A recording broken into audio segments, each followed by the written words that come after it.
কখনো গভীর রাতে সমুদ্রের পাড়ে দাঁড়িয়েছেন? চারপাশ ঘুটঘুটে অন্ধকার, শুধু সামনে অসীম জলরাশি, আর কানে আসছে সেই ভয়ঙ্কর গর্জন, শু শু। বুকের ভেতরটা কেমন যেন ফাঁকা হয়ে যায়, তাই না? একটা অজানা ভয় কাজ করে। মনে হয় ওই কালো পানির নিচে এমন কিছু একটা লুকিয়ে আছে যা আমাদের চোখের আড়ালে, যা আমাদের কল্পনারও বাইরে। বিজ্ঞানীরা বলেন এই পৃথিবীর 3 ভাগই জল, আর আমরা ডাঙার মানুষরা সাগরের মাত্র 5% রহস্য আজ পর্যন্ত জানতে পারিনি। বাকি 95% জুড়ে কি আছে? শুধুই কি মাছ আর পাথর, নাকি অন্য কিছু? আচ্ছা, কখনো কি ভেবে দেখেছেন আমরা যাকে প্রতিদিন অভিশাপ দিই, যে আমাদের জান্নাত থেকে বের করে এনেছিল, সেই ইবলিস, সে এখন কোথায়? সে কি কোনো পাহাড়ে বসে আছে, নাকি কোনো জঙ্গলে, নাকি ঠিক এই মুহূর্তে সাগরের অতল গভীরে বিশাল এক সিংহাসনে বসে সে পুরো পৃথিবীকে কন্ট্রোল করছে? আজকের গল্পটা কোনো রূপকথা নয়, এটা হ্যারি পটার বা লর্ড অফ দ্য রিংয়ের কোনো ফিকশন নয়। আজ আমরা ডুব দেব এমন এক সত্যের সন্ধানে যা শুনলে আপনার মেরুদণ্ড দিয়ে ঠান্ডা স্রোত বয়ে যাবে। আমরা খুঁজে বের করব ইবলিসের সেই গোপন হেডকোয়ার্টার, যেখান থেকে সে মানবজাতিকে ধ্বংস করার ব্লুপ্রিন্ট তৈরি করে। দিলটা শক্ত করে বসুন, কারণ পরের 20 মিনিট আপনার চিন্তার জগৎকে ওলটপালট করে দিতে পারে। আসুন একটু পেছনে ফিরে যাই, একদম শুরুর সময়টায়। তখন ইবলিস কিন্তু শয়তান ছিল না, তার নাম ছিল আজাজিল, আগুনের তৈরি জিন। তার ইবাদত দেখে ফেরেশতারাও অবাক হয়ে যেত। হাজার হাজার বছর সে আল্লাহর সামনে মাথা নত করে কাটিয়ে দিয়েছে। তার মর্যাদা এত বেড়ে গিয়েছিল যে সে ফেরেশতাদের সাথে চলাফেরা করত। ভাবা যায়? কিন্তু সব শেষ হয়ে গেল এক মুহূর্তের ভুলে। একটা মাত্র শব্দ, অহংকার। আল্লাহ যখন মাটির তৈরি আদম আলাইসাল্লামকে সৃষ্টি করলেন এবং সবাইকে বললেন সম্মান জানাতে, সবাই সিজদা করল, শুধু একজন বাদে। ইবলিস দাঁড়িয়ে রইল, তার বুকের ভেতর জ্বলে উঠল হিংসার আগুন। সে আল্লাহকে মুখের ওপর বলে দিল, আমি কেন ওকে সিজদা করব? আমি তো ওর চেয়ে শ্রেষ্ঠ। আপনি আমাকে বানিয়েছেন আগুন দিয়ে, আর ওকে বানিয়েছেন পচা মাটি দিয়ে। আল্লাহর হুকুম অমান্য করার স্পর্ধা! ভাবুন তো, যে আল্লাহ তাকে সৃষ্টি করলেন তার সামনেই কি আস্ফালন! আল্লাহ তাকে তক্ষুনি জান্নাত থেকে লাথি মেরে বের করে দিলেন। সে হলো বিতাড়িত, অভিশপ্ত। কিন্তু যাওয়ার সময় সে একটা ভয়ানক কসম খেয়েছিল। সে আল্লাহর দিকে তাকিয়ে বলেছিল, হে রব, আমাকে কিয়ামত পর্যন্ত সময় দিন। আমি আপনার এই আদমের সন্তানদের, মানে আমাদের, ডানে বামে সামনে পেছনে সব দিক থেকে হামলা করব। আমি প্রমাণ করে দেব এরা আপনার কৃতজ্ঞ বান্দা নয়। সেদিন থেকে শুরু হলো এক অনন্ত যুদ্ধ। কিন্তু প্রশ্ন হলো, জান্নাত থেকে বের হয়ে ইবলিস পৃথিবীতে এসে কোথায় তার ঘাঁটি গাড়ল? সে কি যাযাবরের মতো ঘুরে বেড়ায়, নাকি তারও একটা রাজপ্রাসাদ আছে? এবার আসি আসল কথায়, কান পেতে শুনুন। আমাদের প্রিয় নবী হযরত মুহাম্মদ সাল্লাল্লাহু আলাইহি ওয়াসাল্লাম আজ থেকে ১৫০০ বছর আগেই আমাদের এই গোপন লোকেশনটা জানিয়ে গেছেন। সিআইএ বা নাসা যা আজ খুঁজছে, রাসূল তা অনেক আগেই বলে দিয়েছেন। সহিহ মুসলিম শরীফের একটা হাদিস, হযরত জাবের বলছেন, রাসূল বলেছেন, নিশ্চয়ই ইবলিস তার সিংহাসন পানির ওপর স্থাপন করে। আবারও শুনুন, পানির ওপর। কিন্তু কেন? এত জায়গা থাকতে পানি কেন? পাহাড় নয় কেন? মরুভূমি নয় কেন? এখানেই লুকিয়ে আছে শয়তানের সাইকোলজি। খেয়াল করুন, ইবলিস কিন্তু নাস্তিক নয়। সে আল্লাহকে বিশ্বাস করে, আল্লাহকে চেনে, কিন্তু সে চায় আল্লাহর সাথে পাল্লা দিতে। নাউজুবিল্লাহ। সে নিজেকে খোদা দাবি করতে চায়। পবিত্র কুরআনে আল্লাহ বলেছেন, আসমান জমিন সৃষ্টির আগে তার আরশ বা সিংহাসন পানির ওপর ছিল। সূরা হুদ আয়াত ৭। যেহেতু ইবলিস নিজেকে পৃথিবীর প্রভু মনে করে, তাই সে আল্লাহর নকল করতে চায়। আল্লাহ যেমন পানির ওপর আরশ রেখেছিলেন, ইবলিসও ঠিক তেমনি সাগরের মাঝখানে নিজের জন্য একটা নকল সিংহাসন বানিয়েছে। সেখান থেকেই সে নিজেকে রাজাধিরাজ মনে করে। কি ভয়ঙ্কর তার দৃষ্টতা! সে চায় আমরা তাকেই ভয় পাই, তাকেই মান্য করি। আচ্ছা, ছোটবেলা থেকে আমরা বারমুডা ট্রায়াঙ্গেলের কথা শুনে আসছি, তাই না? সেই রহস্যময় শয়তানের সাগর বা ডেভিলস সি। বলা হয় ওই এলাকার উপর দিয়ে কোনো বিমান উড়ে গেলে আর ফিরে আসে না। কোনো জাহাজ গেলে রাডার থেকে উধাও হয়ে যায়, কম্পাস কাজ করে না, ঘড়ির কাঁটা উল্টোপাল্টা ঘুরতে থাকে। মনে হয় কোনো এক অদৃশ্য চুম্বক সব কিছু টেনে নিচ্ছে। অনেকেই প্রশ্ন করেন, ভাই, হাদিসে যে পানির উপর সিংহাসনের কথা বলা হয়েছে, সেটাই কি এই বারমুডা ট্রায়াঙ্গেল? দেখুন, একজন মুসলিম হিসেবে আমাদের লজিক ক্লিয়ার থাকা চাই। কোরআন বা হাদিসে কোথাও বারমুডা বা আটলান্টিক মহাসাগরের নাম ধরে কিছু বলা হয়নি। রাসূল সাল্লাল্লাহু আলাইহি ওয়াসাল্লাম বলেছেন পানির ওপর। তবে অনেক আধুনিক গবেষক এবং ইসলামিক স্কলাররা মনে করেন এই দুইয়ের মধ্যে কানেকশন থাকলেও থাকতে পারে। শয়তান তো গায়েব বা অদৃশ্য, তার জগৎটা আমাদের ডাইমেনশনের বাইরে। এমনও তো হতে পারে সমুদ্রের ওই নির্দিষ্ট পয়েন্টগুলোতে শয়তানের এনার্জি ফিল্ড বা শক্তির প্রভাব অনেক বেশি, যার কারণে আমাদের দুনিয়ার ফিজিক্স সেখানে কাজ করে না। আমরা নিশ্চিত করে বলতে পারি না যে বারমুডা ট্রায়াঙ্গেলই ইবলিসের বাড়ি, কিন্তু এটা নিশ্চিত সমুদ্রের কোনো এক অজানা দুর্গম বিন্দুতে তার কন্ট্রোল রুম আছে, যেখানে মানুষের প্রবেশ নিষেধ। চলুন কল্পনার চোখে একবার ইবলিসের সেই জলসাঘরে উকি দিই। সেখানে প্রতিদিন কি হয় জানেন? প্রতিদিন সকালে ইবলিস তার চেলা চামুন্ডাদের মানে ছোট ছোট শয়তানদের পৃথিবীতে পাঠিয়ে দেয়, বলে যাও বনি আদমকে ধ্বংস করে এসো। সারাদিন অকাজ কুকাজ করে সন্ধ্যায় তারা ফিরে আসে। শুরু হয় রিপোর্টিং। ইবলিস সিংহাসনে বসে দম্ভের সাথে জিজ্ঞেস করে, কি করেছিস আজ? একজন শয়তান এসে খুব গর্ব করে বলে, হুজুর আমি আজ একজনকে দিয়ে মিথ্যে বলালাম। ইবলিস শুনে মুখ বাঁকিয়ে বলে, ধুর, এটা কোনো কাজ হলো? আরেকজন এসে বলে, আমি আজ একজনকে দিয়ে চুরি করিয়েছি। ইবলিস বলে, তেমন কিছুই করিসনি। আরেকজন এসে বলে, আমি আজ একজনকে দিয়ে মদ খাওয়ালাম, জিনা করালাম। ইবলিস তাতেও খুব একটা খুশি হয় না, বলে হবে, আরও বড় কিছু চাই। কিন্তু এরপর ভিড় ঠেলে একটা শয়তান সামনে আসে। সে মুচকি হেসে বলে, হে সর্দার, আমি আজ এমন এক কাজ করেছি, আমি আজ একটা স্বামী আর স্ত্রীর মধ্যে ঝগড়া লাগিয়ে দিয়েছি। সামান্য কথা কাটাকাটি থেকে শুরু করে তাদের মধ্যে সন্দেহ ঢুকিয়ে দিয়েছি, আর শেষে তাদের বিচ্ছেদ বা তালাক ঘটিয়ে তবেই ফিরেছি। এই কথা শোনা মাত্রই ইবলিস আনন্দের চোটে সিংহাসন ছেড়ে লাফিয়ে ওঠে। সে দৌড়ে এসে ওই শয়তানটাকে জড়িয়ে ধরে, তাকে কোপালে চুমু খায় আর বলে, সাবাস, তুই আসল কাজটা করেছিস, তুই আমার সেরা সৈনিক। প্রিয় ভাই ও বোন, একটু ভাবুন তো, কেন স্বামী স্ত্রীর বিচ্ছেদ ইবলিসের কাছে এত প্রিয়? মদ খাওয়া বা চুরির চেয়েও কেন এটা তার কাছে বড় অর্জন? কারণ ইবলিস খুব ভালো করে জানে শয়তান অনেক চালাক।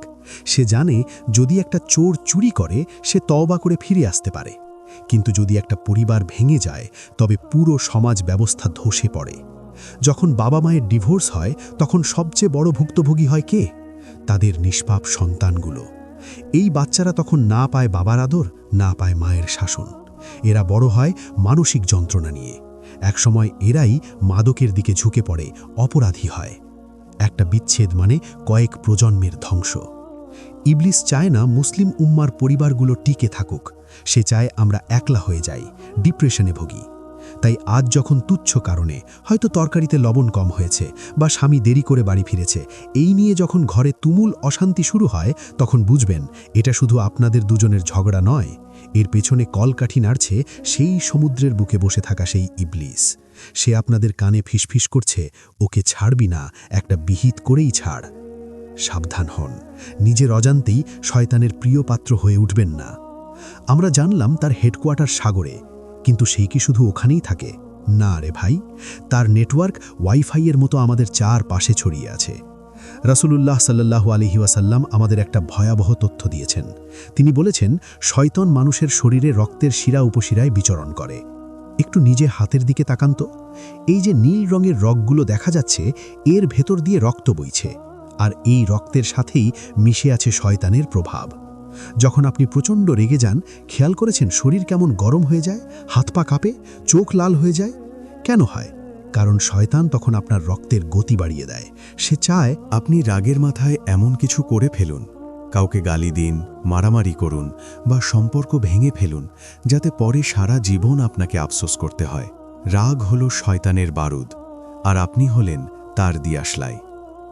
শুধু শরীরেই নয়, আমাদের এই সমাজেও তার কিছু প্রিয় আড্ডাখানা আছে। রাসূল সাল্লাল্লাহু আলাইহি ওয়াসাল্লাম বলেছেন, আল্লাহর কাছে সবচেয়ে প্রিয় জায়গা হলো মসজিদ, আর সবচেয়ে নিকৃষ্ট বা খারাপ জায়গা হলো বাজার বা শপিং মল। কেন জানেন? কারণ সেখানেই মানুষ দুনিয়া নিয়ে সবচেয়ে বেশি মগ্ন থাকে। ধোঁকাবাজি, মিথ্যা কসম খেয়ে পণ্য বিক্রি, ওজনে কম দেওয়া, মেয়েদের বেপর্দা চলাফেরা সবচেয়ে বেশি কোথায় হয়? এই বাজারে। শয়তান ভোরে সবার আগে বাজারে গিয়ে তার পতাকা পোতে রাখে এবং রাতে সবার শেষে ফেরে। আর একটা জায়গা আছে যেটা আমাদের সবার ঘরেই আছে, টয়লেট বা বাথরুম। নাপাক এবং নোংরা জায়গা জিন শয়তানদের খুব পছন্দের। অথচ আমরা কি করি? বাথরুমে ঢুকে মোবাইল টিপি, গান গাই, ঘন্টার পর ঘন্টা বসে থাকে। আমরা জানিও না আমরা শয়তানের মেহমানখানায় বসে আছি। এজন্যই তো নবীজি শিখিয়েছেন বাথরুমে ঢোকার আগে দোয়া পড়তে, হে আল্লাহ, আমি পুরুষ ও নারী শয়তান থেকে আপনার আশ্রয় চাই। আমরা কয়জন এই দোয়াটা পড়ি ভাই? আমরা তো অসতর্ক হয়ে শয়তানের ডেরায় ঢুকে পড়ি। আর একটা বিষয় যা আমরা অনেকেই জানি না বা জানলেও মানি না, দিনের আলো যখন নিভে আসে, সূর্য যখন ডুবতে শুরু করে, মাগরিবের ঠিক আগ মুহূর্তে, এই সময়টা হলো ইবলিসের বাহিনীর জন্য রাশ আওয়ার। রাসূল আমাদের খুব কড়াভাবে সতর্ক করেছেন, যখন সন্ধ্যা হয় তখন তোমরা তোমাদের শিশুদের ঘরের বাইরে যেতে দিও না বা আটকে রাখো, কারণ সেই সময়ে শয়তানরা পৃথিবীতে ছড়িয়ে পড়ে। অথচ আজ আমাদের সমাজের চিত্রটা কি? মাগরিবের আজান হচ্ছে আর আমাদের বাচ্চারা পার্কে দৌড়াদৌড়ি করছে বা রাস্তায় ব্যাট বল খেলছে। মায়েরা জানালার পর্দা খোলা রেখে গল্প করছে। আমরা জানি না ঠিক ওই মুহূর্তেই ইবলিসের বাহিনী দলে দলে আমাদের লোকালয়ে প্রবেশ করছে। তারা আশ্রয় খোঁজে, ক্ষতি করার সুযোগ খোঁজে। অনেক সময় দেখবেন সন্ধ্যার পর বাচ্চারা অকারণে খুব কান্নাকাটি করে, জিদ করে। ডাক্তাররা কারণ খুঁজে পান না। এর কারণ হতে পারে শয়তানের স্পর্শ। নবীজির কথাগুলো কোনো কুসংস্কার নয়, এগুলো বাচ্চার সুরক্ষার জন্য দেওয়া গাইডলাইন। সন্ধ্যা হলে ঘরের দরজা জানালা বিসমিল্লাহ বলে বন্ধ করুন, বাচ্চাদের ঘরে ডেকে নিন। এতক্ষণ শয়তানের ক্ষমতা, তার বিশাল বাহিনী, সাগরের সিংহাসন আর আমাদের রক্তের ভেতর তার চলাফেরার কথা শুনে হয়তো আপনারা ভয় পাচ্ছেন। মনে হচ্ছে, হায় হায়, এত শক্তিশালী শত্রুর সাথে আমরা মাটির মানুষ কিভাবে লড়ব? আমাদের তো কোনো চান্সই নেই। না ভাই, ভয় পাবেন না, একদমই ভয় পাবেন না। কারণ একটা সিক্রেট বলি, শয়তান আসলে খুবই দুর্বল। আল্লাহ পবিত্র কোরআনে গ্যারান্টি দিয়ে বলেছেন, নিশ্চয়ই শয়তানের চক্রান্ত অত্যন্ত দুর্বল। সূরা নিসা আয়াত ৭৬। ইবলিসের পাওয়ার শুধুই উস্কানি দেওয়া। সে আপনাকে দিয়ে জোর করে পাপ করাতে পারবে না। সে শুধু কানে কানে বলবে, কর না, কেউ দেখছে না তো। কিন্তু পাপটা করবেন কি করবেন না, সেই চয়েস কিন্তু আপনার হাতে। আর তার এই সব জাদু, মন্ত্র, বাহিনী সব নিমিষেই ধূলিসাৎ হয়ে যায় যখন একজন মুমিন বান্দা অন্তর থেকে বলে, বিসমিল্লাহির রহমানির রহিম। আল্লাহ আমাদের হাতে এমন কিছু নিউক্লিয়ার ওয়েপন তুলে দিয়েছেন যা ব্যবহার করলে ইবলিস লেজ গুটিয়ে পালায়। ১. আয়াতুল কুরসি। এটা হলো মুমিনের বডিগার্ড। যে ব্যক্তি প্রতিবক্ত নামাজের পর এবং ঘুমানোর আগে আয়াতুল কুরসি পড়বে, আল্লাহ নিজে তার পাহারাদার হয়ে যান। শয়তান তার ধারে কাছেও ঘেঁষতে পারে না। ২. সূরা বাকারা। রাসূল সাল্লাল্লাহু আলাইহি ওয়াসাল্লাম বলেছেন, যে ঘরে সূরা বাকারা তিলাওয়াত করা হয়, শয়তান সেই ঘর থেকে পালিয়ে যায়। আমাদের ঘরগুলোতে এখন হিন্দি গান বাজে, তাই শয়তান সেখানে নাচানাচি করে। আজই ঘরে কুরআন তিলাওয়াত চালু করুন। ৩. আজান। আজানের ধ্বনি শুনলে শয়তান বায়ু ত্যাগ করতে করতে ৩৬ মাইল দূরে পালিয়ে যায়। তার এত কষ্ট হয় যে সে দাঁড়াতেই পারে না। আর সবচেয়ে বড় কথা কি জানেন? শয়তান চায় আপনি নিরাশ হন। সে চায় আপনি ভাবুন, আমি তো অনেক পাপ করেছি, অনেক পর্নোগ্রাফি দেখেছি, অনেক জিনা করেছি, আল্লাহ আমাকে আর মাফ করবেন না। এটা শয়তানের সবচেয়ে বড় ধোঁকা। মনে রাখবেন, আপনি যতবার তওবা করবেন, ইবলিসের ততবার পরাজয় হবে। আপনার চোখের এক ফোঁটা পানি ইবলিসের সাগরের সিংহাসনকে নাড়িয়ে দিতে পারে। আপনার একটা সিজদা শয়তানের ১০০০ বছরের অহংকারকে মাটির সাথে মিশিয়ে দিতে পারে। প্রিয় দর্শক, ইবলিস তার সাগরের সিংহাসনে বসে থাকুক কিংবা বারমুডা ট্রায়াঙ্গেলের রহস্যে লুকিয়ে থাকুক, তাতে আমাদের কিচ্ছু যায় আসে না। কারণ আমাদের রব মহান আল্লাহ, তিনি আমাদের শাহরগ বা ঘাড়ের রগের থেকেও কাছে আছেন। ইবলিস যদি সাগরে থাকে, আল্লাহ আছেন সর্বত্র। ইবলিস চ্যালেঞ্জ করেছিল সে আমাদের জাহান্নামে নেবে, কিন্তু দয়াময় আল্লাহ বলেছেন, হে আদম সন্তান, যতক্ষণ তুমি আমার কাছে ক্ষমা চাইবে, আমি তোমাকে ক্ষমা করে দেব। আমি পরোয়া করি না তোমার পাপ কত বিশাল। তাই আসুন আজ থেকেই আমরা সতর্ক হই। আমাদের ঘরগুলোকে শয়তানের আস্তানা না বানিয়ে ফেরেশতাদের বাগান বানাই। গান বাজনা, অশ্লীলতা আর পারিবারিক ঝগড়া দূর করে সেখানে কুরআনের আলো জ্বালি। যে সাগরে ইবলিসের সিংহাসন, তার চেয়েও কোটি কোটি গুণ বিশাল আমাদের রবের দয়ার সাগর। সেই দয়ার সাগরেই আমাদের তরি ভাসাতে হবে।